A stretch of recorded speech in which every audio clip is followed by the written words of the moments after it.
They give it a bad name. Some in Rastas the same way. We got Rastas and we got rascals. Rascals giving Rasta a bad name too. In society, got adopted a way of saying, you, one Rasta do something, oh, the Rastas. Yeah, right, the Rasta man, them there. The Rastas, not that specific Rasta do something. But leave a bald head do something, oh yeah, only he do something. The rest ain't do nothing. But when one Rasta do something, one rascal do something, all Rasta involved.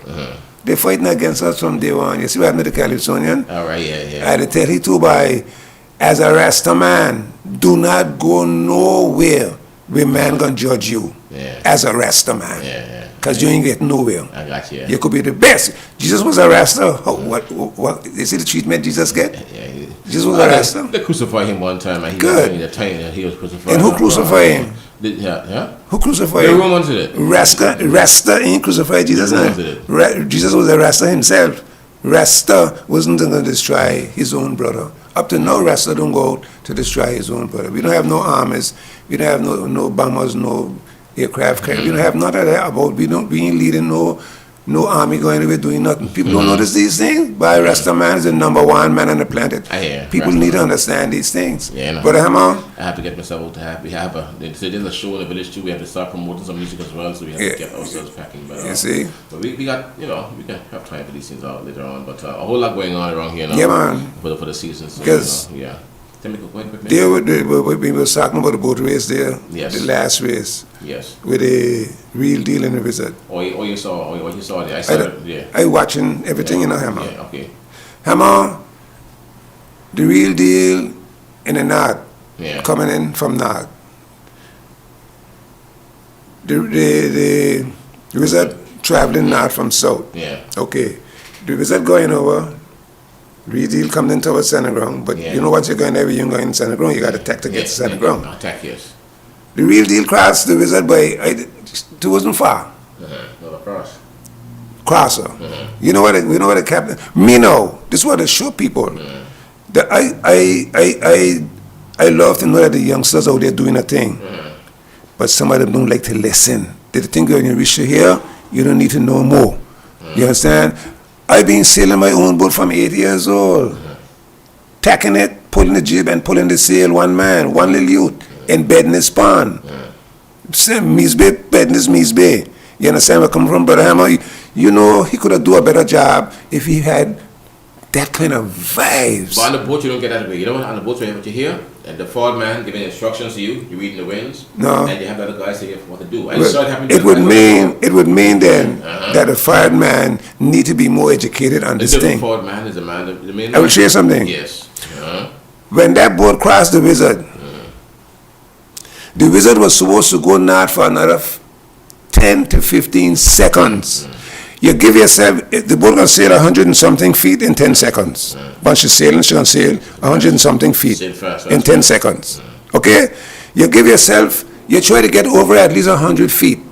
So you could take that 100 feet now, and you could sacrifice 50 feet out of the 100, meaning I would have gone 10 seconds more before tacking. And then when I tack now, he'd have been on a reach, but I'd have been high enough on the wind where I could have pulled off and reach to get to him, because what I'm going to do with him is pull off and reach and get it, cover up his sail. Come here, man, him, over him and cover up his sail. From the time I cover up his sail, he got to slow down. Anytime a boat sail cover your sail, you're slowing down. So from the time I do that and I slow him down, then I pin my boat down. You ain't catching me again. But what they was out there doing, sticking, and the boat dropping them further and further. And the sail out there doing it. You don't stick your boat. They were supposed, the captain or whoever was supposed to be responsible, they were supposed to make sure they put the wind between the bow and your bow tie. Derek, but Derek is a good sailor. And I tell you something, that boat couldn't get away from me yesterday. You know why? You have to position yourself at all times to win and reach. If you can put yourself in a position where you got a stick, the boat that could win and reach is going to kill you dead. Because she could win and she could reach out to give you distance and a reach. So this is what I was saying. These youngsters, I promote them. I mean, I love what they're doing, but some of them don't like to listen. They figure they don't reach the limit already. You understand where you're coming from? They know all the things, they know everything? Yes, sir, but Emma, every second count when you race in a boat. All right. Do you know minutes? Forget about the minutes. Every second counts. These guys, I watch them. If you on attack going and you're gonna tag back, the first thing you're supposed to do before you tag is pull off your boat for at least 5 seconds, so she could make more speed. Because the closer you go to the wind, the slower your boat gonna go. Okay. So what it does, they're sticking in the wind and expect to tag. When you do that, the sail's gonna just do so the boat can't start. But if you pull off and give your boat a little more speed, when you attack, she gonna coax.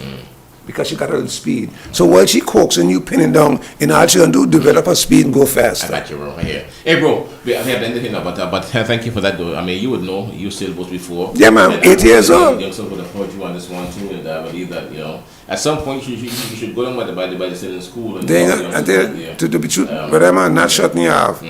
I'll tell you something. It ain't easy, right, to be asked to be in company of people to talk about something that they know you know more than them, or because they may want that. You want to hear? But it's for their benefit, really. Bro. They ain't want to hear you. All right. Take care, man. All the best to you. Take care here. Enough respect to all the people and all of the positive people in the nation. Carnival, try your best to keep out of trouble. I got you, man. Yeah. Stay strong, talk to God, go out and enjoy yourself when you should or if you should. I ain't going nowhere. Peace and love, bro. Alright, so that's the man there for you. I said, what's the guys in the morning time here? Afternoon, morning time now. It's 10 minutes now before the 12 hour. Hold the spot, man. We're continuing. Up next, Minister Kyle Hodge will be on the deck next here on Class of This is the Summer Festival. Exodus HD and Motor World are proud to present their 2026 Summer Festival Raffle, created to support the continued growth and celebration of Anguilla Summer Festival. For just $20, you can drive away in a brand new, fully loaded 2026 Cherry Tiggo 2 Pro Luxe, finished in stunning khaki pearl white with a black roof. But that's not all. Second prize, a brand new 10th generation iPad. Third prize, a free vehicle service. 3 amazing prizes, all for just one $20 ticket. Remember, you're only one ticket away from the lucky draw that will take place on Sunday, August 9th. Purchase your raffle tickets today from any Exodus HD member or authorized ticket outlet. Exodus HD and Motor World. Supporting Anguilla Summer Festival. Rewarding our community one ticket, one chance, one lucky winner. Okay, so right now, folks, let's get going, guys. Here we continue our momentum here on Class FM on this Thursday here. Thursday, the difference, usually the big Thursday program we try to truncate things. We have to make space and for what's happening tonight down there at Lansing Bowl Cultural Center, the Junior Calypso Show and the Junior Soca Monarch Show as well will be held this evening from 6:30 p.m. there at Lansing Bowl Cultural Center. Now, at this time, we have with us Minister of Economic Development. His ministry is a wide one, includes lands and all this stuff.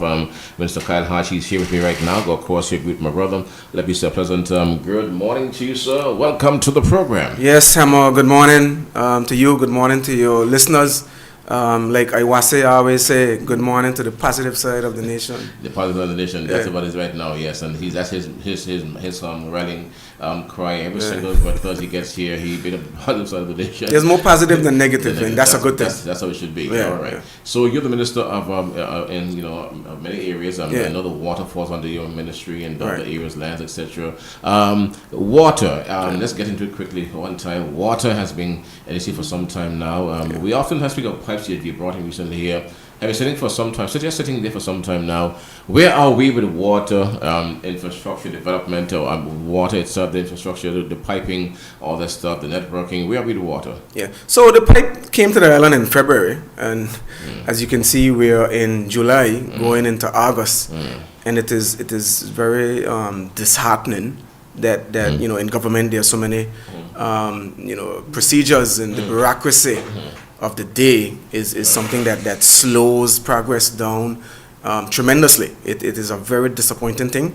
One that we have to really pull apart those systems, right? That slows it down. It makes no sense that you have pipe an island from February, and we recognize that we have leaks in major areas. The leaks happening every day. The leaks that are ongoing in Blum Point, South Hill, in Lang Pad. It's water that's leaking pretty much 24/7. Whenever water is on. So to be in July, and we are now at the point where the procurement document for the Lang Pad project is out. So I want to encourage as much contractors, as much companies as possible to go out and find that bid document and submit some bids. We have the Lang Pad project that's going to close on the 21st of August. And that project is going to be split in 5 different sections. So you have a opportunity, you have a situation where 5 different contractors can be working on that job at the same time, and I think that's a good thing, because it means that it can be completed in a much quicker manner as well. If you have one contractor working from Proctor, JW Proctor location all the way up to Sandy Hill, you can imagine that will take quite some time. But if you have 5 separate areas, and you can have 5 separate contractors working at the same time. Now a contractor can win more than one, but the fact of the matter is that the opportunity is there for at least 5 different contractors to be working at the same time. Yes. Now we had the tender for the Jeremiah Gums Highway out before, but that tender would have failed for various reasons that are internal. I got confirmation this morning that it should be going back out tomorrow. Oh yeah. So the Jeremiah Gums Highway project that will be reissued to the same 5 bidders who would have presented bids previously. So they would have submitted bids previously, and for whatever reason the tender would have failed. We're going to do a limited procurement, emergency procurement, reissuing that tender to those 5 contractors. So this process should be a very expedited one, because they're familiar already with the job requirement, and they're familiar with their bids that they submitted, and it's only a matter of whatever tweaks that they think it needs to be done. So what we are looking at as it relates to water overall, the big picture is that we will potentially have both projects operating at the same time. So it's going to be a lot of heavy equipment usage. Whether you have to truck material here and there. The excavation of these sites is going to be a lot of roadside work that will be happening. And I would say September. I say come September 1st, you will see things being mobilized around here, and that is on 2 sides of the island, Blum Point and the quarter area up to Sandy Hill. So that is good to know. It's depressing that it took so long. As minister, I like to see things happening. I like to see things moving fast. But sometimes, the system slows us down, unfortunately. Yeah. And the system is one that we have to fix. It requires a fix, that's for sure, but I'm good to hear that things are going to pick up now water, because the water has been cried for a very long time here in the country. So you say sometime before, tentatively sometime after in September, we should have some shovels in the ground to keep happening, and we begin to see work being done to the water distribution network here. What's the cost of this redevelopment, roughly, Minister? Well, I can't give a cost. These budgets are very sensitive in terms of being able to put out any figures, but I know we did put aside about $10 million in our budget to do water works, to do pipe relaying and what's not. So we did allocate that sum of money. We'll see how far that can take us. If there's need for more money, I think the justification can be made. To move monies around. If that is the case, because water, if the Premier herself would have made it a priority, for funding in our capital budget, that water needs the attention and the financial resources as much as possible to get our situation, rectified. So we are focused in ensuring that the right allocation is made towards water. Once these two areas are fixed, we'll look at the other areas where there are major leaks. And then we'll have to look at increasing production, because I believe, Hammer, that we should have 3 million gallons of water stored in Crocus Bay. At no point should we be using the water that was previously made, into the morning, and we're depleting that tank by 4 o'clock, by 5 o'clock. Yeah, water stored somehow. I hear talk in the past about 24/7 water. That could have never been possible if you didn't have storage backup of at least 2-3 tanks. If you're operating on one tank to gravity feed the island on a daily basis, and you're using the water that you made last night, there's no way you could have 24/7 water like that, that's possible. right? So my goal is to increase production once our network is fixed. Increase production, have at least 3 million gallons of water stored. So what's required though, and what's needed to increase production really? I mean, you mentioned that it sounds very cool. Yeah. What does that entail? Well, currently we pull water from reverse osmosis from the desalination plant in Crocus Bay, 7 Seas, right? And we also get water from the valley bottom through TSG. So we have to increase our well capacity, right? We have to increase our production equipment, the reverse osmosis system. Add some more trains? We have to add some more trains. Right now, I think it's only two trains working. We have to perhaps, make the desalination plant bigger, so its capacity is expanded from producing, just under 1 million gallons a day. They should be able to produce 2 million gallons a day. We need to double the capacity of production. Yeah. So we have to look at that contract. I think it's coming to it's expiring. Perhaps in a year or two, we'll have to look at it and see what is next. So sitting with the engineers, sitting with the department head, we put our heads together. And figure it out. So the water woes of Anguilla, at some point, we will get past those water woes. You're saying now work should begin on the network systems very soon, sometime in September, you're saying, and all are in place for that. So I'm sure that's welcome news to most people, because the cries of water has been loud around the country for years now. And and what was even a little more frustrating for some person was that we had new pipe. We heard a pipe leaking, we can't hit it in the ground, but now you're saying we're about to have pipe now laid out across Anguilla, east and west one time, and we'll be getting there very soon with that. In terms of the building up there for the water, the Department of Water Services, and I saw that there's some construction happening up there. I'm seeing that happening. So the most recent update I have on that is that the second floor roof was poured yesterday. Okay, good. Which means that building is almost complete. The major work is out the way, so it's just now to plaster, paint, get the tiling finished, install your windows and doors and what's not, and that brand new building should be turned over, in a couple of months. It's the construction progress is looking on time, and that will house everybody. In the past, the guys, the road crew that work so hard all day in the sun, making sure that our water is flowing, when they go back to the office, they don't have this real space, to really, relax and come back to base. So it was important that we, provide a fit for purpose building. We also increased the storage of our material, pipe, fittings, the shed. So we would have, built a bigger storage.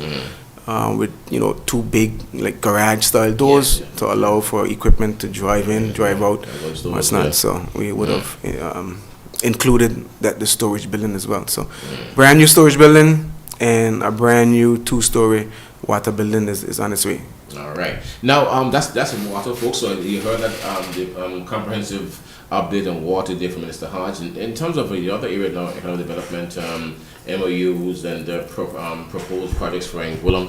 We are aware with that. I know that we would have had a couple of those knocking at our doors for some time now. There are persons who will believe that nothing is happening because infrastructure, to the minds of many people in Angola, represents real development. You know, even though you're doing things that are, you know, developing the country as you move along, what you see that infrastructure development is part of it that we look forward to. The plans for infrastructure, what's on the table, what's coming up, what's in the pipeline, what's near to be pushed through the pipeline. Yeah, the construction sector, Hammer, is really busy right now. You know, we have the Tranquility Beach number 2. That project is slated to start, you know, in the fourth quarter of this year. You know, they are already, you know, looking to mobilize. We would have signed that MOU about a month and a half ago, and that is on Meads Bay, right next to Tranquility, number 1, a property that you know, Sugar George would have been involved with, Sugar George and his wife. And some other investors. That project they're doing number 2 is going to be a little bigger. And then we have the Rendezvous Dune Club. We are slated to sign that MOU tomorrow at 9 a.m. in the morning. So Rendezvous Dune Club is a 5-building project, 5 separate luxury super villas, and they're going to include lots of amenities to add to the villa project that they're doing.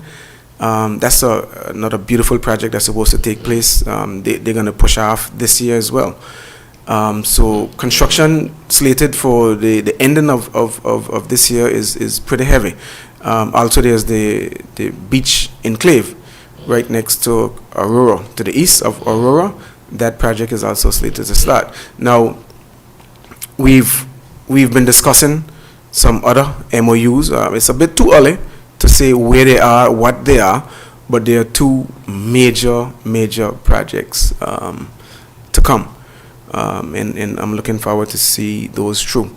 So as I get more feedback, as I get more updates from the ministry and the potential investors, I'll be able to come back and give some more information on that later on. But 2 other major interesting developments we are discussing with some investors recently. Okay, now the buzz out there is a big fire that took place at Carito. Not the first time. I heard you in press conference before speaking about some proposals you had for the Carito landfill site. The fire, when I saw the fire, my mind ran on you too, because you mentioned that you went to incinerate some garbage there. The waste and energy projects, you were looking at those over the last couple of years. I think the last year and a half, 2 years almost, you were looking at those projects. You went to Sombe Stable Station to see a plant in operation. That issue there, Carito, I'm sure, I mean, is one that, you know, would have gained your interest in a big way. But where are we in terms of that proposal? Are you still on the card still to have someone come in to look at the Carito site with a view to us pursuing waste energy? Yeah, the Hammer, when I saw that fire the other day, the only thing I didn't do was cry. Because I know that, and you know, the team knows as well that the work that I've been putting in alongside the Chief Natural Resource Officer, Ms. Carencia Rouse, a tremendous amount of work we have been putting in terms of getting our policy document completed. You know, Carito does not fall under my ministry, but I would have spoken to the minister responsible for Carito, the Honorable Cadogan Connor, and I would have expressed my desire, my passion, and interest in resolving the issues at Carito. So I would have taken it on as a personal project. Okay. All right. And he was like, Minister, go right ahead. And that's how we work, eh? Yes. We work like this. You know, even recently the Premier, I would have handed her, you know, a matter that I feel that she is better equipped to handle, right? And it just allows me to relieve, you know, my brains from having to focus on that and then go and focus on something else. So while I am, you know, assisting with the Carito issue, you know, the Premier, you know, stepped in, and she's assisting and helping to push forward another issue. So that's the kind of camaraderie that we have as well. So back to the topic of Carito, I would have recognized only that we have to be more sustainable, you know, with the way we manage our waste streams. So we have a complete waste management proposal that is done. It just needs to be approved by Executive Council right now. But even beyond the policy, I would have traveled to St. Bart's recently, and we would have signed a declaration to be able to assist the islands in this near region, to assist each other with technical information, any kind of help as it relates to how best to remedy, the way how we deal with our waste. And, it is sad to know that over the years, no focus was placed here, because we have a problem that is overdue. And you could see it's spilling over. There's absolutely no space over there, right? So what we intend to do is to, put aside an area, and we have started already. We have a consultant from Stacia who was in Hammer. This is why I was so depressed. The consultant was here 2 days before the tires caught a fire, right? And we were over there, looking at the site. And we, had our maps and everything, and we were determining exactly where certain, structures will be placed. So we are at the stage right now where we are just about 90% complete in terms of our site map. We have an area where we're going to build a commercial sewage plant. So a commercial sewage plant and wastewater treatment plant is on the table right now to be built in Carito. Separate to that, we have identified an area where we will install a weigh bridge. Okay. So every truck that comes into that landfill will be weighed. We'll move the office from where it is now, and we'll have the office relocated more to the south. Okay. So they're going to drive over the weigh bridge, they're going to stop at the office, and everything will be recorded. From there, there'll be a separate area where we will build a structure, a dome steel structure, where tires will be shredded, where glass and wood will be chipped. So at least 2 dome buildings we have some casting already for. In addition to that, Hammer, we're going to have concrete driveways throughout the landfill, and we're going to have an area where mixed bins will be dumped, and there'll be equipment to be able to pull apart some of the mixed waste and separate it. So some sort of separation in a dry area. This thing about just dumping garbage on the dirt is something that we need to do away with in a hurry. So those are some buried now, but still right. Those are some of the plans and proposals that we have. And you did speak about waste to energy. That is on the table. Those machines, they take about 2 years to build. So by the end of this year, we would know exactly what size waste to energy equipment we're gonna require. We have to be able to deal with our waste in this manner. If we don't, we're gonna soon run out of dirt. We're gonna soon run out of mile. So covering garbage, is something that to me is outdated. If we continue covering garbage, we're gonna have to import dirt to cover it. At some point. How much more can you dig up the place? I know. Looking for marl that is, marl is already needed for roads. Because at some point there, look at the south side of that area there. Yeah. That hill. Yeah. We built a hill there. Yeah. That was a flat subland. Yeah. We are stocking Yeah. garbage. Yeah. And it lays up dirt, stacking Right. high all the time. Yeah. At some point, we can't go any higher. Can't go no higher. Okay, so we have to get everything fixed for sure. So, Yeah. a great idea is have it done, and also to just to let people know that if you go the route of waste and energy, it will in fact extend the life of the landfill site.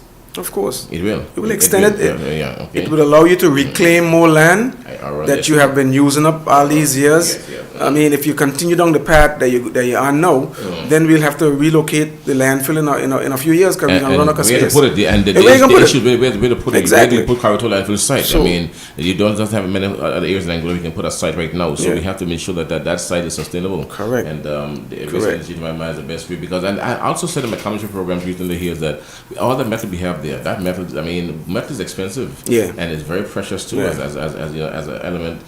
It's bought of the place, and we have tons of costs that just stacked up there. good Right. metal, you know. Right. And there are persons here in Angola who buy aluminum, batteries, lead, and ship it to Santo Domingo. Right. So if there are persons who have those ideas too to take metal out, because the metal, I mean, Yeah. I think the last time we got any material out maybe was 10, 15 years ago. a long time ago. Yeah, so it's our, we're at that point where it's overflowing. Yeah. And in short order, we'll be issuing some procurement documents to be able to put that out there for interested, companies to remove the metal from Carito. There's too many cars over there right now. Yeah. So even that. So part of the proposal that we have is to bring in a crusher. A crusher as well. So a metal crusher and a baler to be able to compact and bale. Okay, The problem with exporting waste is it's going to be very expensive if you export bulky waste. You have to shrink it to a size. You have to compress it to a size that allows shipping, to be cost effective. If you don't compress it, then shipping will be too expensive. The fees at the port will be too high. So you'll not have anybody interested in moving it out at the big bulky stage that it's in. You have to have things, equipment to make it smaller, compact your waste. All right. Okay, so folks, 15 down after 12. We're going to keep a tight one today, folks, from the program. We have still after this, we have some more to come, a bit more to come after our engagement with Minister Hodge here. And the strip, also again, economic development. I would have seen and heard some testimonials about the strip and exciting news about the plans for the strip. Actually, I would have heard about that. And well, things seem to be looking up in that regard as well. Yeah, looking at that, I heard a meeting took place recently among the vendors of the strip, and they were showing renderings of what's coming. So we had a stakeholder meeting, Ministry of Economic Development. The Premier has allowed me to lead in this area as well, myself and the Honorable Cardell Richardson, Parliamentary Secretary. He is off island now. He's returning today, actually. But we were able to have a stakeholder meeting with Social Security as Sitco Board, and the chair is Mr. Kelly, along with the Social Security chair, Miss Naveen Fleming. We had this meeting with the tenants, most of the current tenants, at least 90% of the current tenants attended. They were generally happy with the direction we are going. Just one or two tweaks, we have to make. So we are looking, Hammer, to redevelop that space as quickly as possible. Right now, we are not too pleased with the state that it's in. We all can see what it looks like, and we want to develop something that is of a higher standard. So we are looking to have some plans done as soon as possible. Right now we are at the rendering stage, so no official plans have been drawn. So it's there's still opportunity for others to weigh in on what they think the strip could look like. We have another meeting that is slated maybe for this afternoon. Oh, yeah. We're going to meet with the clergy as well of the Anglican Church.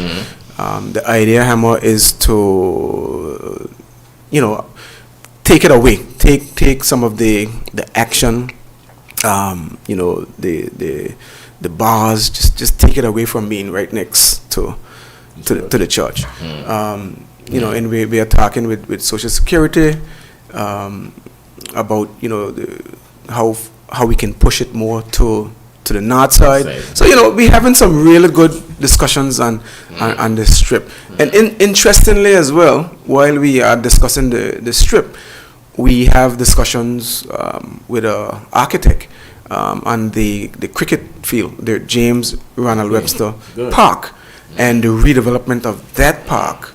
To include the rebuilding of the players' pavilion, the seating stands, the installation of lights, and the redevelopment of the area where the food vans are now. That area in itself will be redeveloped. Oh, yeah? And allow for certain vendors to upgrade their structures. Right now it's just vans and not pleased with how things are looking there. So that's going to be redeveloped. And those plans are being drawn as we speak. We have already engaged an architect to have that area redesigned.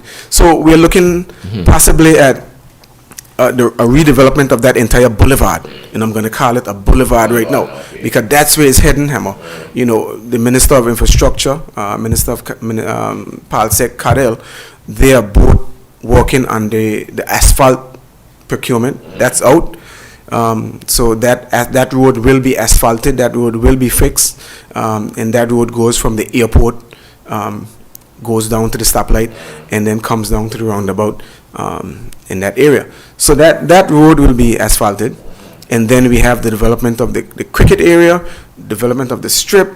So you're looking at an entire, you know, master plan where this entire area will be fixed. So I'm sure it should be fixed with gardens and plants, Yes. all that stuff, paving stones and Yes. all the stuff, right? Right. Should be nice. All right. Right, So, right. so the plan is to push back from the roadside. Yeah. A bit, Yeah. Pull back a bit, Yeah. and go back to over on the outside. Right. Okay. Right. Yeah. All right. Yeah. So we have an idea how much stores we intend to put in there. I mean, we have. I'm not sure how much we have now, but I think we have 11 stores or 12 overall. now. Yeah. I'm sure that there's a plan to add for additional stores. I'm Yeah, sure. yeah, add some additional stalls, and not just restaurant or bars. You know, there'll be openings for different types of offerings, whether it's craft, you know, whether it's there's an area for a pop-up shop, you know, in terms of the children want to sell some lemonade, you know, to raise some funds. Somebody want to do a cake sale, a cookie sale. You know, we'll have those open areas as well to accommodate for that. So the plan, you know, is to increase the amount of units available. So, you know, the opportunity will be there for more vendors as well. You know, we don't want to flood the area because everybody need to be able to survive. Everybody need to be able to make money. But it's an area that we want to develop in a way as well where those day trippers, we got 600, 800 day trippers coming over. You know, all don't have to go to Meads Bay. Nah. You know, we can have them come to the strip as well, where you'll have cultural celebrations and you will have, you know, a taste of Anguilla, you know, right on the strip. So that is a real possibility where, you know, we could direct a lot of the day trippers there. You know, it could be a stop that they make for a couple hours, you know, before going to Shoal Bay, or before going to Davida's, you know, in those places.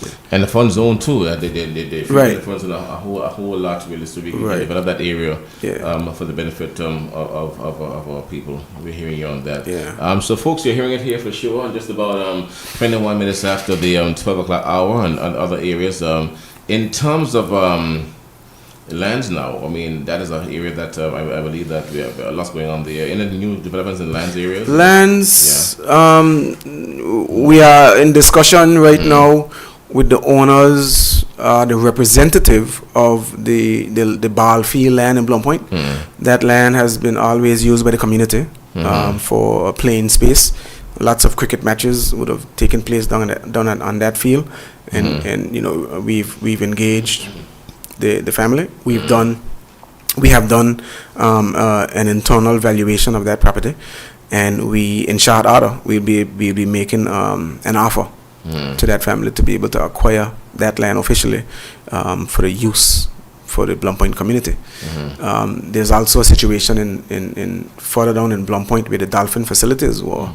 There's some land down there that a court settlement would have ordered government to pay for that land years ago, and this is more than the last administration. This is beyond their time. So we are about to finalize that settlement to acquire the land that is adjacent to the beachfront land where the dolphin facility was. So those are two strategic acquisitions that we are currently working on. The other land matter would have been the track and field. We are still progressing with that. We would have compulsorily acquired that land for the track and field for our athletes. You know, we would have gazetted it. It would have been in the Gazette twice, which means now that it is being registered under Crown name and under the Crown. We continue to speak with the various families, and I want to put out there that it is not just the Barbados family. No. You know, Yeah. it is right. It's also the Hodge family as well. Yeah. So it is the beneficiaries of the late Evelyn Hodge. So you know, just want to make that correction for the general public, because people, I would have stated in the past, you know, that it's the Barbados family. You know, so I don't want to put the spotlight only on their family. Right. But we're having some really good discussions with them. It's just a matter to come to a settlement to be able to pay them for their property, and it's a huge sacrifice, you know, because it's property inherited, and you know the value of property in Anguilla right now, right? For sure. So right now, we just want to treat them fair. Fair. Want to treat them fair. Sure. And I recall telling someone that we should not make them more worse off than Exactly. we should make them better, really, by that sale. The issue of the lakes land, I know that I've seen what's happening there, and was that land acquired, or where we were that in terms of that I know that you did express some acquisition for that property, the airport expansion. Oh yeah. Where So are we with that now? yeah, that went through. For the 3.5 acres. Yeah, but now. Yes, that went through. Okay. So you know we have to make payment right now as well. That's So, on that. yeah, some interim payments will be made shortly. Okay, so governor have 43 acres of that land Oh, for yeah. airport extension. In total, it's about 88 acres. Altogether. For the 3.5 came out of the portion that is being auctioned by the bank. Right. So you would have seen a notice that the bank would have put out that government acquired 43.5 acres from the parcel that they were auctioning, and then they would have reduced their reserve price somewhat as well. And that auction is taking place tomorrow. Tomorrow. So government wants the other portion of that as well? Well, that is something, you know, that in the interest of Anguilla, you know, it is best for government to have. How we get it, that's the question, you know. So it's still up in the air. That would be the entire state? Well, it's a public auction, right? Okay, It's a public auction, and it is for the whole. All the land in the area, Tanglewood area. Yeah. All right. So yes, we do have a commercial that speaks to auction tomorrow morning at 11:30 at Orion House, Law House. We know that's for sure. Okay. And they did express their interest. I heard what you said there. All right. Yeah. So folks are getting that now. So the plans for government to have all that land there, really for future expansion. It's important for government to have lands, as we would have said to you earlier, around Anguilla, because I'm sure for the airport you have to exchange lands too, right? Yes. That's coming up as well. Oh yeah, that's coming up. Yeah. So we're working on that as well. That's a long, tedious process. The land acquisition officer, which is the director of lands, we would have put together a committee to support him, to be able to negotiate with the various families in order to come to settlements, whether it's a transfer, whether it's cash just being paid out into the accounts of property owners. A few of the properties would include, you know, some houses as well. So, you know, we have to do our proper valuations on those things and fairly relocate and compensate people.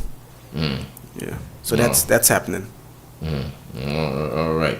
Now, my brother, in terms of business development in Anguilla, I know some time ago that there was a moratorium in place for new businesses or certain areas, that's still in place, and we are seeing, you know, that lots of what's happening via the public auctions, those probably being snatched up by other persons out there. In terms of, you know, the market, I know we cannot control everything either. But moratorium in place still for the opening of new businesses. I'm seeing hardware stores up there west. I'm seeing the lands of the west being snapped up by our Asian brothers and sisters. Is there a plan in place to rein them in? Can we rein them in at all? Is it possible to rein them in? Because we are seeing it happening. We are hearing of more purchases happening. Big structures are being taken up, snatched up, and it's not being done by us. Can we rein those people in? As long as I am around, that moratorium will stay in place on supermarkets and hardwares. Based on our population size, you know, there's no need, you know, for any additional supermarkets and hardwares. What we have currently can serve our market. You know, we only have 4 indigenous local supermarkets, and you know, I will do all in my power to protect and to ensure that they survive. That is my goal. The previous administration, under the leadership of Dr. Webster, he would have allowed the moratorium to expire. And I think that was a very reckless decision, because we all know what the outcome of that would have been. So is that why we have those new developments happening? Yeah. You got, there was an additional supermarket, you know, added to the list because the moratorium had lapsed.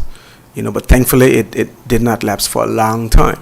I was able to, as soon as we got in, I was able to instruct that that's one of the first things we need to do. You know, reimpose that moratorium. So that is in place. Recently, we would have also put a moratorium in place for real estate developers and real estate agents, because we would have seen an influx of business licenses coming in from foreigners, you know, wanting to capitalize on that sector. And, you know, that is a reserved sector for Anguillians. The previous APM administration would have allowed, through Executive Council, 2 real estate licenses to be approved. And you know, to me, I think that was another, you know, grave mistake, because you're allowing large foreign contractors, you know, to be here taking jobs from our local builders. You know, we have many local contracting firms, many construction companies that are capable of building hotels. You know, so the Premier noticed, you know, a lot of work permits being applied for in the area of real estate, and we would have clamped down on that one time. So we're looking at what's happening in that space, you know, and ensuring that sector, you know, the construction sector, which is our second economic pillar, it is one that our people, our, you know, contractors who are, you know, entrepreneurs, you know, when you're talking about the business sector and what we control, you know, that is one sector that should not be taken from under us. You know, I think we have some of the best construction workers, foremen, you know, managers of sites. You know, I think we have some of the best in the world. So that area, that sector, is one that, you know, we're going to ensure remain for Anguillians. All right, that sounds good to me. Now, before we go, if we ended up one here, but before we go, area procurement in those areas, I know that over the you yourself expressed frustration, even just a short while ago, with the length it takes to get things done in Anguilla. What can we do as a people? What can government do to make the system more efficient in terms of those processes? I know government bureaucracy is there for good reason. You have to ensure checks and balances within the system, especially when it comes to public funding, public money is being spent. We have to be double accountable and must be extra transparent and cautious. That's the reason why we have those systems in place. You need a system. Checks and balances. But how do we make it more efficient, the systems? You know, that's a question for the Premier to answer. But you know, I would think somebody, you know, you could raise the threshold, you know, as a starter, you know, to be able to you know, do small projects. You know, we should raise the threshold, you know, in order for certain things to happen faster. I'll leave the Premier to figure out the rest. You know, it falls squarely under her ministry, and there are some recommendations, but I'll allow the Premier to elaborate on them a little more. I don't want to jump ahead. And issues of you know, within the public service, the need to get things done, and of course, no stranger to these things. You're well aware of how this thing really works. You too, before being a minister, was in the private sector operating. the pace at which we achieve things within the public sector, really and truly, from a private sector, I can speak to that at length right now, because you're well aware of my situation. I'm a raised family with a crematorium, right? And we're having dealt with that now. How can we drive efficiency? How can we make it easier for poor people? Because after all, it is terrible. It is really poor to have families out in the cold for 2 years after investments and not getting things done. Frustration, it is painful, it is very painful, and especially persons who would have served their country with distinction too, like the Rays, Hugo Ray and his wife, they served on the front line for many years. Public Works as a chief engineer, Mr. Ray as a in the hospital and health services, they served for many years their nation with distinction. And you know, public sector in those days was a lot of money just for service in those days.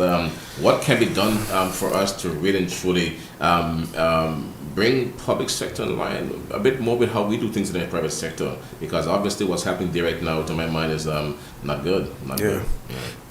So just to speak direct on the planning issue, the crematory,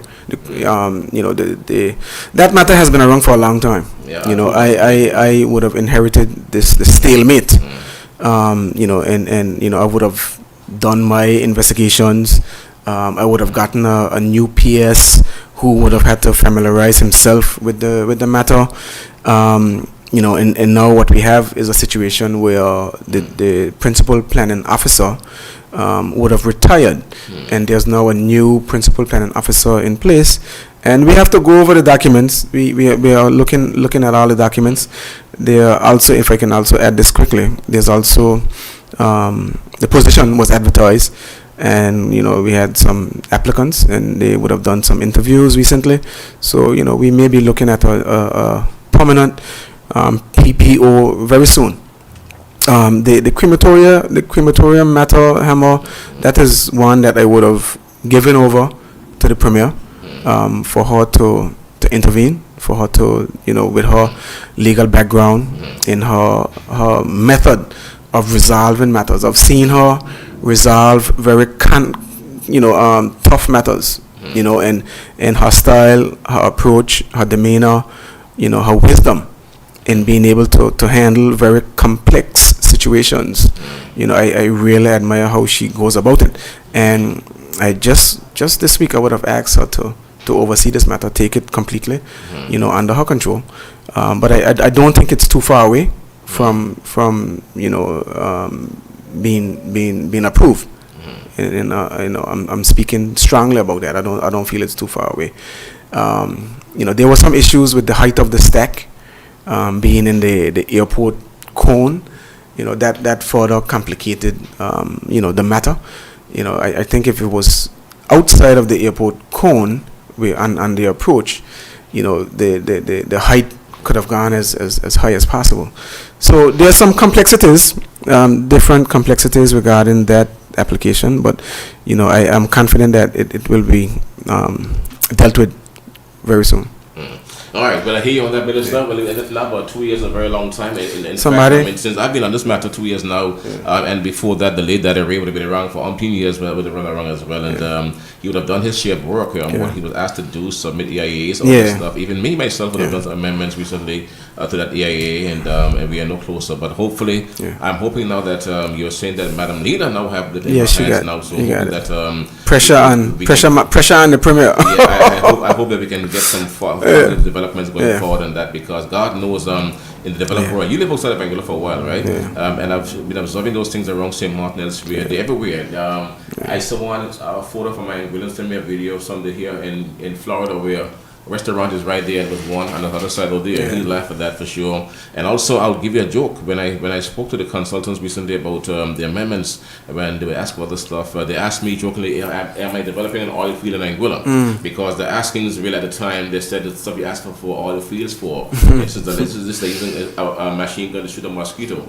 That's what they told me, but that's what they would say. But hopefully now we can get some clarity and some balance within the system, and that we can get past this, because again, It has been too long, and these things are very common, and they're becoming much more common now because of the, we're exhausting our burial spaces. Oh, yes. And cremation is a very commonplace thing right now. I was about to say that. It makes Burial sense versus timing. It's time for people who are making investments in Yes. our country. It's a business, You invest money. You invest money. Of course. You can't sit down for 2 years without paying back. Yeah. You have to pay Of course. just money. Yeah. So you're in a bad situation. Yeah. Anyhow, my brother. Someone online asked about any update on the community swimming pool. Pool. So that falls under Minister Cardigan Connor again. Cool. We are looking, and this is something that the minister would have mentioned to us recently, that the area that was acquired for the track and field, it is 14 acres of land. As opposed to what was here in the Valley Bottom, just six acres. So it's 14 acres, which allows for other developments, and it is possible to include an Olympic aquatic pool. And the minister did express that he would like to see the pool for the community, for the swimming society to be located in the same area where the track and field will be located. Okay. We were previously in discussions with one of the swimming clubs, and we would have granted them a lease in the area just below Best Buy East, for the build out of a aquatic stadium and swimming pool. That area might not be the best one, but we did go ahead and grant them that lease. So things can change, because the acquisition of the Campus Q land for the athletic track came after. So that was not within the discussion of the pool lease at the time. But we can look at it again to see where is best to locate an aquatic swimming pool with stadiums and what's not. 14 acres of land up there by the school, that's a lot of land. I mean, the track 14 acres is a lot won't of land. occupy all that land. Yeah, so you have land for other things there, for other areas as well, for the school as well. So Proper planning, Hammer. This is what you call proper planning. Yes. Not a rush to do something to impress. No. And that was the issue with the last administration. Everything was a rush to impress. Yeah. You build this too small. You build this over there. No connection. The high school moved to Campus Q, but you want to put the athletic track on farmland. Just poor planning. Our best arable lands. Poor planning. Poor planning. Food security. Yeah. Want to put the track there. And so I prefer the track to be up there than in the. Of course. We need to plant food Of course. here, because believe you me, with how the world is going now, Minister, we have to plant food. Of course. We have to plant more food. Yeah. And you can see what's happening now with the unpredictable cycles of the world right now. And those wars impact shipping and the cost of production and all those things. And the more you can plant in Anguilla, the better it will be for your people. Yeah. And it's very important. So we save that land for food production. Yes. And I'm hoping that we can do a lot more food there as we move along here in the land. So I know that you're the Minister of Economic Development and all that stuff, and the carnival is here now and in a big way. And usually carnivals, these celebrations, they're designed to bring in new money to our country. That's for sure. And the locals are coming back too. And those persons who are coming back home, Minister Hodge, I sometimes appeal to them because they have the change to invest in Anguilla. Yeah. Invest home. Put some money into the country as well, because you're living over there, yes, but this is home, and you can invest in home and make it better for yourself and for the country as well, because we need more local investment. Right. Yeah, I see a trickle. I see a slow trickle of Anguillians coming back. I've recently met a few of them who have moved back permanently. Whether from the UK or the US. So it's slowly happening. Would like to see it happen in a rapid pace, but we have to take it how because it comes. your call growing up here at Twilight, we still have some of the local businesses around here, but at one point we controlled the economy of Anguilla. Right. Today that's not the case right now. We have other persons who have the strength to markets and hardware stores. They're coming through strong for us, and there's a need for us as Anguillans to make sure we drive a stake in the ground and mark off our area and for Anguillans. Right. Because we have to support each other. The growth of foreign entities didn't happen by itself. No. It took our people supporting their growth. So we are ultimately responsible. Yep. If we can't live like brothers and sisters in unity. You know, I heard I was calling for unity. Yeah, I agree with him completely. Yeah. You know, we can have our differences, our different opinions politically okay. That's okay. and otherwise. That's okay. But I would never do anything to sabotage another politician. No. I would never. And I can commit that to the entire nation here on this radio. I would never engage in the nasty, damaging social media, forwards and broadcasts that you see going around. But you see it happening from the other side. You understand?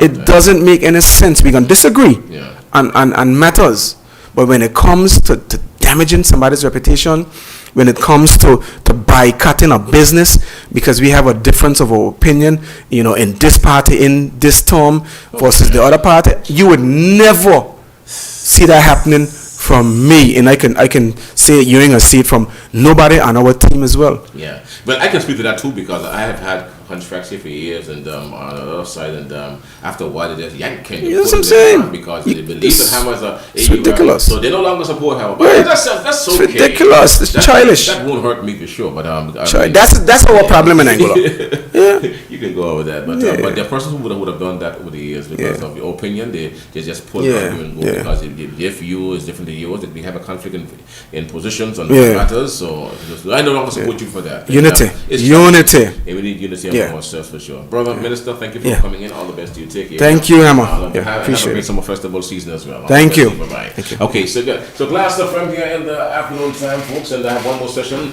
The Anglo-Tennis Academy, they're having a camp coming up as well, and let them come in. And I'm about to get in that segment right now here. Today on Class 2.9. Here in the afternoon time, and these sessions on Thursdays are always filled up, and I would have had these sessions booked before Carnival season, and so I have to follow through on my commitments to our clients and our customers. Yeah, but it's true though, there are persons in Angola today who don't want to see Hammer because they believe that I am opposing what they believe in. I mean, very simple stuff like that, and for that. They don't want to see you. But again, those things don't faze me. I mean, if you're going to be mad at me for my personal views, and you're going to pull a commercial or two, well, you keep your commercial, keep your money, because I will die being a man, being able to say what I have to say. I will never compromise myself as someone because of $1 or $2 will be silent, we can be fearful of you. Never, ever, ever, ever, ever. I will die a man. I'm saying what I have to say every single time. There are some non-negotiable and there are some uncompromising positions that I take all the time, stance that I take all the time in life, and being able to shut up because of $1 or $2, that's not one of them. I will never compromise in those areas, so you can be assured of that. When I have to say it, don't care who it is, whether you are that side, this side, or wherever. Once it's something that impacts people, where I can understand it and I can speak to it and express my view on it, I will always be doing that as long as I'm alive and being able to do what I'm doing here. So pulling an ad here, not speaking to me here, and that's okay. You can hold that too, because oftentimes I see people who are mad at you for these same little things, and oftentimes I laugh at my friends and tell them that I have enough friends. Hey Jason, yeah, I have a lot of friends, and maybe sometimes I have too much friends. So sometimes when they don't speak, that's good too, as I'm getting rid of some people as well. Sometimes you get rid of some of them because you need to get rid of them. All right, sometimes. Okay, but for sure, when it comes to freedom of speech and expressing the issues around here, I will never compromise. Impossible. Never compromise. Anyhow, guys, so we're going to come in here now to the ATA. The ATA is having a camp. Take a seat right there, sir. Right there, sir. Take a seat right there. And the annual summer camp for the ATA is right here. And Jason is here. My brothers are here. The all people are here. And the camps are coming up for sure. And let me now go across with my guests from the Anglo-Tennis Academy. And let me greet my people. Let me say, brothers are present. Good afternoon to you. Good afternoon, Hammer. How are you? So good to see you. Good, Jason. Nice to see you as well. And sir, good afternoon to you. Yes, Chris. Chris. Yes, Wade. Chris Wade. Yeah. You look different, Wade. a different look here. I'm older. Yeah, Chris Wade from Dallas. From Dallas, and Yes. T-Bar-M. Yes. Yeah, so my people, Chris Wade, they're here. All right, so the camps are coming up, folks, and in fact, these brothers are here, and I want to thank you for being with us today once again, Chris, and also Jason. We all know Jason; he's here as well. And let's get on to it, brothers, here today. And so tell me what's happening with the ATA summer camp. I understand this is the 31st summer camp we're having. Is that for you, Jason? Yeah. You know, Hammer, this is the 31st year Yes, of the ATA summer camp. I can't believe it's Yeah. it's this crazy to say that, right? I'm telling you. 31 years.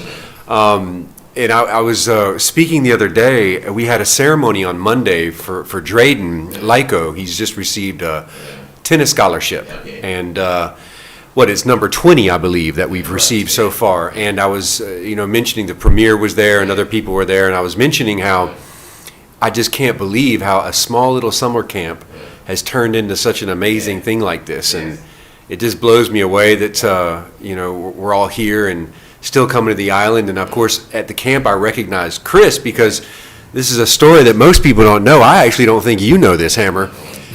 The ATA would not be what it is today without Chris Wade. I know, trust me, I know. I heard Mitch speak about Chris, and they appear to get him on programs, and trust me, there's a lot of praise and accolades and respect that Mitch have for Chris. Really, Absolutely, truly. we all Yeah, do. yeah, And right. Chris was someone that I looked up to, still look up to in life, and we all wanted to Yeah. emulate him. But Mitch was just stocking groceries at a grocery Yeah, store, yeah, yes. and next thing you know, he's hiring him at Capchaluca, Yeah. and then we started a summer camp, and now we're here 31 years later. And the one thing I mentioned to the crowd that I wanted to say here is it's so pleasing to me to see how the ATA has started this island-wide movement for youth development, because I don't know if you recall this, I used to write for the Anguillan newspaper, and there were no summer camps, there were no summer activities for sports back in the year 2005. And next thing you know, the next year we had the Anguilla Youth Sailing Club, and then the following year it was the FIFA Football Club, and so on and so forth. And every year I would write a column about what summer opportunities are available for children on the island. And when you look at the numbers today at the camp, we used to have, Chris, 300 kids in a camp? Correct. We probably have 30 to 60 to maybe 80 this year. That's because there's so many other options for kids now. And I think that the ATA is just an institution now in Anguilla that has created so much great development for youth programs across the entire island. Would you agree, Chris? Absolutely. Yeah, I think that's Mitch's greatest strength, right? Is Yeah. seeing opportunity in both Yeah. people Yes. and situations, and for himself personally, being so young and seeing the opportunity to learn the sport of tennis, to go away to college, get a great education, get a great job, but then deep down he wanted to give that same opportunity to the kids of Anguilla, and that was 32 years ago, probably when that really came into his mind of how he wanted to do it. And yes, here we are all these years later, and to Jason's point, it is really neat to see these other type of associations that have come about on the island of Anguilla solely. I think and I know Mitch is a huge fan of it, is that whatever it takes to give kids opportunity, he's all in.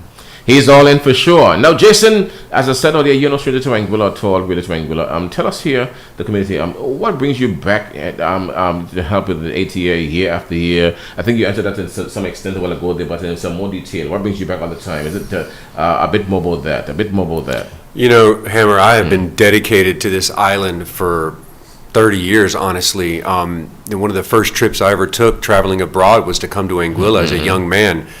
And I hate to keep going back to this, but it's just the truth. I come back because of Mitch. Yeah, I know. Mitch is an inspirational man, and you can't help but ride the passion that he has for this camp. And when he calls you up and he asks for your help, you always just say yes, because it's for the right reasons, it's for a good cause. Always. Chris and I both know at our age how important it is that we continue to give back to a sport that has given us so much.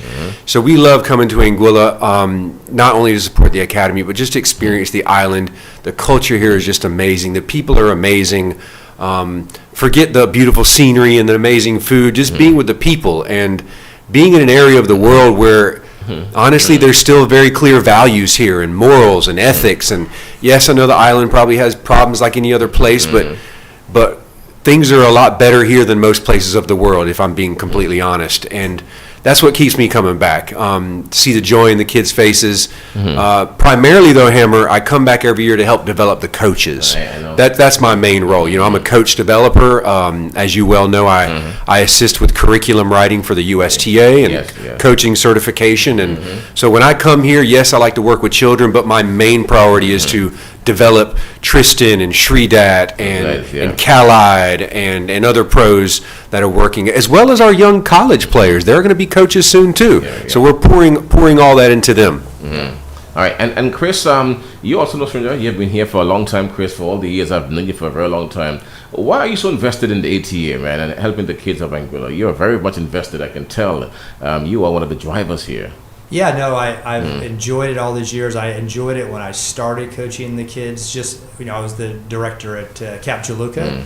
And so when the slow season came around, it was just a product of, I'm looking at two boys here. Hey, do you want to learn to play, better tennis? And I've just always enjoyed that part of it. And then, secondly, is once it really got going and momentum started and kind of amassing and parents started seeing the opportunity that was right there for their kids, it definitely excites you. You want to get behind, you want to support.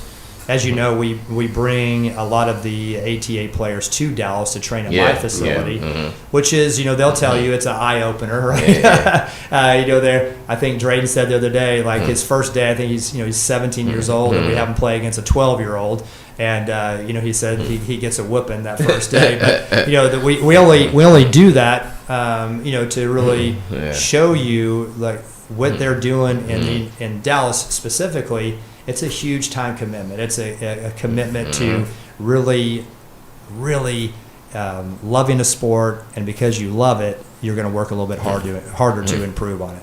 Okay, so Dre recently Lico recently graduated from the 20th scholarship for ATA. This has been a great run for the ATA so far. They have sent many kids to school off here. So what does it mean for the ATA and Anguilla as a whole? These graduations, these scholarships that we are having at ATA. Well, yeah, I think you not that you have to break it down to three things, but I think you have the one opportunity is going away to receive a college education by playing a sport, receiving those scholarships that afford you the opportunity, which whether you come back to the island, which is great, you stay in the United States or wherever that takes you, you have that education behind you.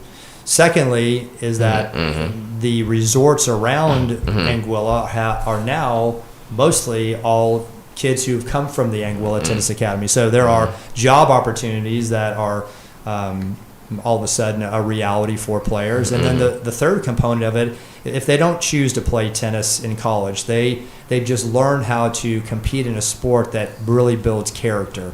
So that in itself is great for the island. So there's a couple kids this year, they're not going off to play college tennis, but they are going off to go to college. They see the opportunity, they know the value of that education. So yeah, I really think that there's three things. The kid that decides not to play tennis, that doesn't affect us at all. We're just happy that they've worked hard. They've shown a kind of a competitive level of learning for one thing, which is going to take them pretty far in life. All right. Well, both of you are accomplishing your own rights as tennis in this industry. You as a pros, and tell our people here in Anguilla what they have in such a facility as the ATA. What do we have? The benefits to the island. How does the ATA serve down there benefit us as a people and the entire country? It puts you on the map. I've traveled all over the Caribbean, and there's no facility like this, Hammer, of this level, of this prestige, with this type of programming, with this type of local and international support. What it brings to Anguilla is recognition. When you talk about tennis in the Caribbean, Chris and I travel all over the world. Yeah. Everyone knows about the Anguilla Tennis Academy. They know. We're bringing ITF events here. What is a J30 coming up or a J60 or something like that? But by and large as well, Hammer, an extension of the academy is all the resort guests that take a lesson. They're taking a lesson from pros from the Anguilla Tennis Academy. That's good. So we're on the map from the perspective of a sport, but also it's like an institution on the island. It represents just 100% pure goodness of what the youth can do if they really put their minds to it. And we don't need to really belabor the positive benefits of individual sports versus team sports. Obviously, there's many benefits across both, but individual sports specifically grow character. They teach you through adversity and self-advocacy, and of course, tennis, you call your own lines and you call your own score, and so there's a lot of morals and ethics and etiquette involved. And it just has so many positive features. So not only does it just bring worldwide recognition, but also just develops grassroots youth here on the island. Yeah, and I think for me, Roger Federer had his speaking engagement at Duke University, I think, a year ago, and he said that in his entire career, he won 53% of the points. So pretty much he's barely winning over 50% of the time. And it's a great, great lesson for kids that you don't define yourself by winning 90% of the time. You are fighting so hard just to get that 50%. Yeah. And so what that means is you are met with obstacles and hurdles all the time, and it's how you adapt to them and how you refocus and you try to figure out that nothing can stymie you just because something doesn't go wrong at your job or just something doesn't go wrong in your life. You figure out a way, right? You become competitive in that situation. You are grateful for the opportunity to correct whatever needs to be corrected to make a better you.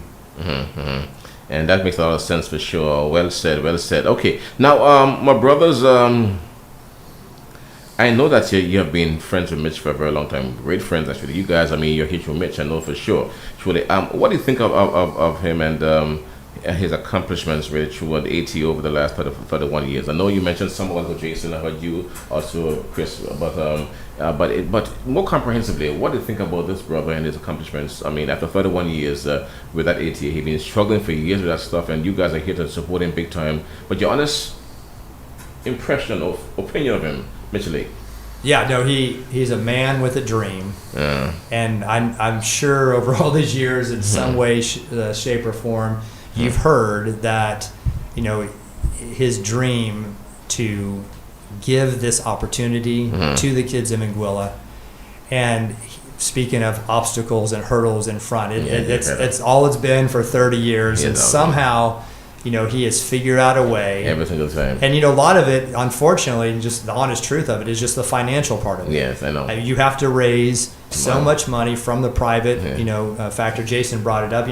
Yes, one of the great advantages of the ATA pros being at the resorts is they hear the story, they hear what's going on, and they want to contribute to that. But, every single year, it's like you start with zero. You got to raise enough money to fulfill whether it be the facility, the coaching needs, the balls, the whole thing. I raise enough money. Give this, so to me, just the sustainability that I have never in these 30 years heard him go, I don't know, I think this, I can't do it anymore. No. Right? It's like the harder he gets beat up, the more he digs in. Yeah. And the more he'll make it happen. Every single Absolutely. time. Yeah. Mitch is the most inspirational man I've ever met in my life. I can't even fathom where to even begin to describe how important he is to me as a person personally, but I've also witnessed his ability to inspire others, among thousands of kids and thousands of people. And you mentioned our accolades. I would just personally say I would not be where I am today without Mitch. I was a struggling youth, Hammer. I only went to college for one reason, which was to play tennis. Yeah. And the goal was to turn pro, and I had no intentions of studying or graduating or anything. And when I got to school, Mitch was so respected by his peers and by his professors, and I was struggling so bad in school that he decided to tutor me, and we had a deal. We said, you tutor me in academics, and I'll tutor you in tennis. And next thing I know, I'm graduating number one in my class. And I'm almost forgetting about tennis. And now I've gone on to become a doctor of education and have a PhD. And I just can't fathom this ever happening to me without someone like Mitch in my life. And he's done that with me, and I've seen him do that with hundreds of people. Wow. And Chris mentioned the other night at dinner, we were just having an ad hoc conversation. You and I both have never met a person that literally does this of his own free will, expecting nothing in return. Nothing. There's nothing that he wants from this. No, sir. He wants to do what's best for Anguilla. Period. End of discussion. Full stop.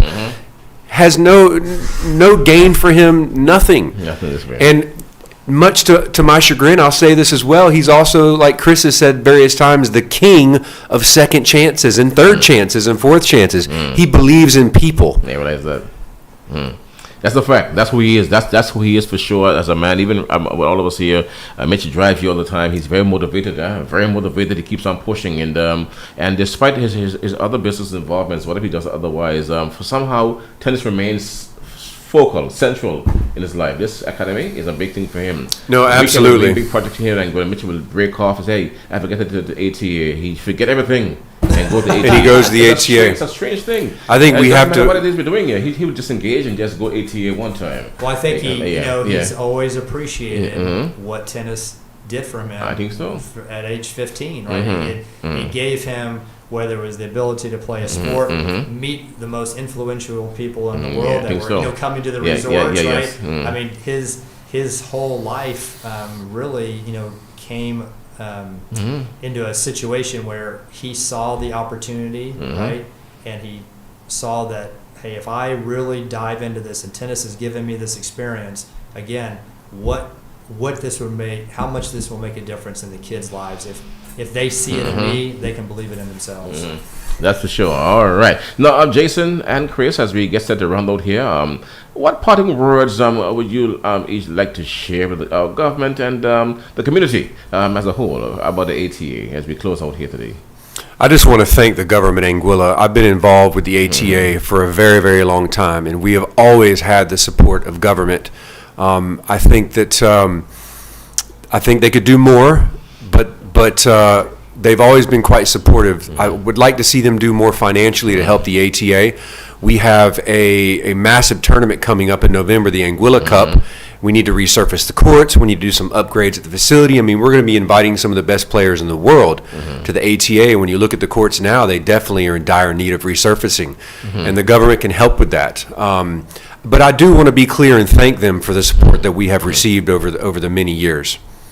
Yeah, and then, back in the early 90s, Cardigan Connor was my next door neighbor. And we watched football together and just always thought the world of he and Jackie. And I'm thrilled with his position in the sports ministry. And, I know he knows how valuable the Anguilla Tennis Academy is to the island, and trust that, great things are for the entirety of, whether it's, the tennis programs, the football programs, the basketball programs, whatever it is, they can lean on Mitch, for experience as to, how to make sure that those things are successful. And a lot of that is just, how do you communicate with the kids? How do you show the parents the value in it? How do you get the kids to, I've heard about, going back to getting a bus that Transportation. picks, transportation. We got to get, you got kids that want to do things, but they can't get there, right? So I think that,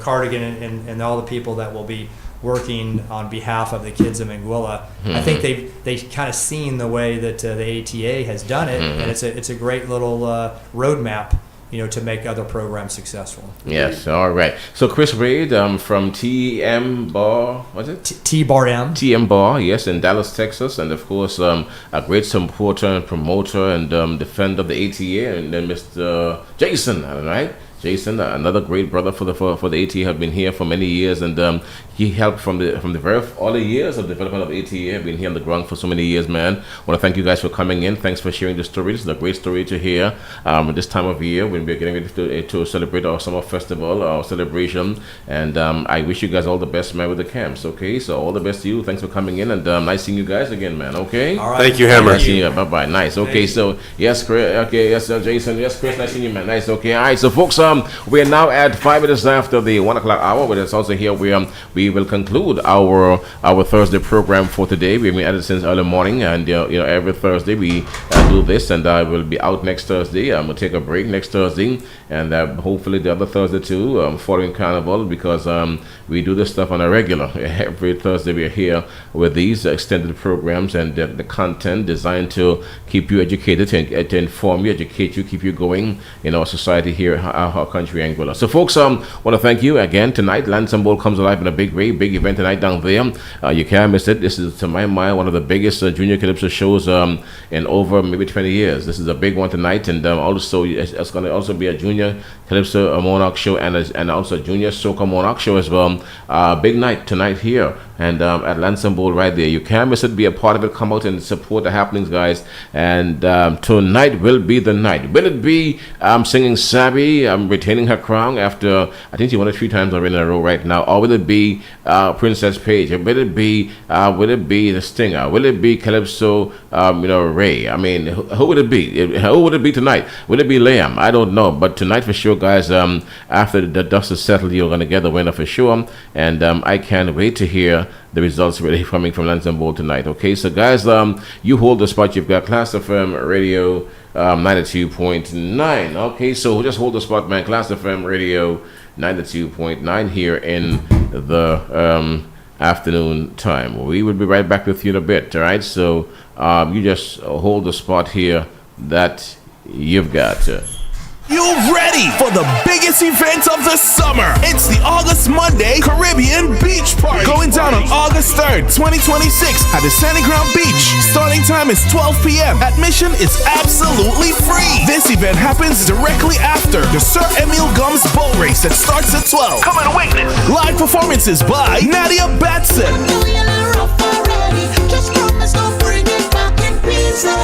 T Vice,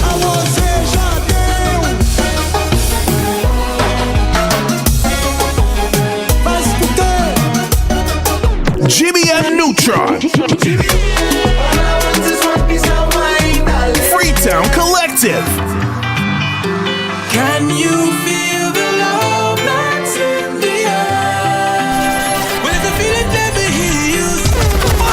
DJ Avalanche, WCK, Grandmasters Band, Fair Music, Panther Vibes International, latest in XHD, Synergy 264, Big Juggling by DJ Sugar, DJ Styles, and DJ Types. This event is hosted by DJ Jam. It's the August Monday Caribbean Beach Party, August 3rd at the Sandy Ground Beach. Brought to you by the Anguilla Festivals Development Commission. Sponsors for this event: Anguilla Air and Seaport Authority, Amstel Bright, Genesis Properties, Island Car Rentals, and Coral Beach Club. Come on, come on. That upon instructions from the chargee, National Commercial Bank of Anguilla Limited, Orient Credit Management Auctioneers, shall offer for sale by public auction the following properties in Anguilla, and more particularly described below.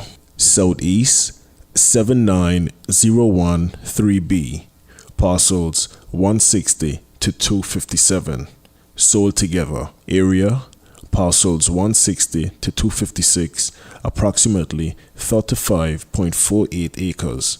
Parcel 257, approximately 181.87 acres. These parcels are located on the south coast of Anguilla, east of Forest Bay and Tanglewood, south of Farrington, west of Long Pond, and near Antidote Bay. The properties enjoy expansive views of St. Martin, the Caribbean Sea, and surrounding island landscapes. This location is east of the Clayton J. Lloyd International Airport. Parcels 160 to 256 form a contiguous tract of undeveloped land with varying sizes, shapes, slopes, and orientations. The parcels of land are grouped together in blocks which have been used as zones, where Block A is the coastal parcels, Block B the elevated bushlands and seaward views, and Block C the elevated lands with inward views at eye level. The land rises from near sea level to approximately 70 feet above sea level before descending again. Utilities are located approximately 500 feet from the nearest parcel. Parcel 257 is a larger tract forming part of the subdivision and provides registered rights-of-ways serving parcels 160 to 256. Utilities are available along the western boundary, underground, and at the northern and eastern boundaries overhead. This location is also east of the Clayton J. Lloyd International Airport, with part of the parcel located in the flight path for takeoff and landing. Parcel 257 is encumbered with various rights-of-way that provide access to parcels 160 to 256. Towards the southwest section of the property, there's a structure which is currently being used as a restaurant. The building has a footprint of about 6,000 square feet and is constructed mostly of masonry blocks and reinforced concrete. The amount of land occupied is approximately 3 acres. Important notes. The auctioneer has been advised that applications for planning permission for residential development were previously submitted in respect of the parcels. However, no evidence of a grant of planning permission has been produced, and there is no clear indication of a direct linkage of rights of way to a public road. Certain parcels are located within the flight path of the Clayton J. Lloyd International Airport. Further, the government of Anguilla has recently acquired 43.5 acres of registration, Section Southeast Block 79013B, Parcel 257, by way of compulsory acquisition for the expansion of the Clayton J. Lloyd International Airport. This area stretches from 18 degrees 12 minutes 11.45 seconds north and 63 degrees 2 minutes 25.47 seconds west to the southwest, which is about 100 feet north of Dames, which forms part of the property, to 18 degrees 12 minutes 27.26 seconds north and 63 degrees 2 minutes 14.63 seconds west to the northwest, which is about 150 feet before the northern boundary of parcel 257. The plan delineating these lands may be inspected at the Department of Lands and Surveys and/or the Physical Planning Department. An application for title by prescription has been made by persons in respect of approximately 1.44 acres of registration, Section Southeast, Block 79013B, Parcel 257. There is no evidence that the application has been adjudicated. A copy of the application is available at the Department of Lands and Survey in Anguilla. If the applicants are successful, title to that approximate 1.44 acres will be granted to the applicants. Reserve price, all parcels, 160 to 257, US $27,175,950. Disclaimer: all properties listed will be sold as is, with all faults and without any warranties or representations of any kind, express or implied. All interested parties are responsible for conducting their own due diligence prior to bidding and are strongly advised to seek independent legal, planning, and professional advice regarding all laws, restrictions, covenants, easements, and other matters affecting the properties. Auction date and time: Friday, 31st July 2026 at 12:30 p.m. Venue: Sages House, The Law Building, The Valley, Anguilla. Persons intending to participate in the auction must produce to the auctioneer satisfactory proof of their ability to pay a 10% deposit of the purchase price immediately upon a successful bid. Please note that written bids may be accepted if received no later than 11:30 a.m. on the day of the auction. For particulars of sale and terms, contact Orient Credit Management Auctioneers, P.O. Box 14, Sages House. Telephone number 264-497-5604. Extension 102. Mobile 264-582-5590. Email auctioneer@orientcreditmanagement.com. Website www.orientcreditmanagement.com.